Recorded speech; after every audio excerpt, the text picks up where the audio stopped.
அமெரிக்க பாப்பாடகி Katy Perry உட்பட 6 பேர் கொண்ட பெண்கள் குழுவினர் தொழிலதிபர் ஜெஃப் பெசோஸின் ப்ளூ ஆரிஜின் ராக்கெட்டில் 11 நிமிட நேரத்திற்கு விண்வெளி சுற்றுலா பயணம் மேற்கொண்டு சாதனை படைத்தனர். நியூ ஷெப்பர்ட் ராக்கெட் 6 பெண்களை ஏற்றிக்கொண்டு அமெரிக்காவின் மேற்கு டெக்சாஸில் இருந்து விண்வெளிக்கு புறப்பட்டது.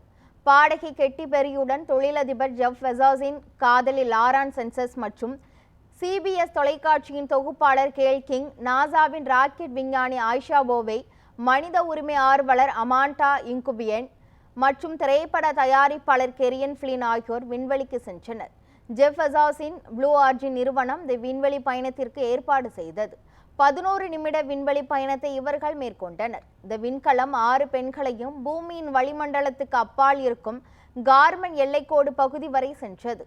அந்த பகுதியில் சில நிமிடங்களுக்கு ஈர்ப்பு விசையின்மை மற்றும் எடையின்மையை உணர்ந்த அவர்கள் விண்வெளியிலிருந்து பூமியின் அற்புதமான காட்சியை கண்டுகளித்தனர்.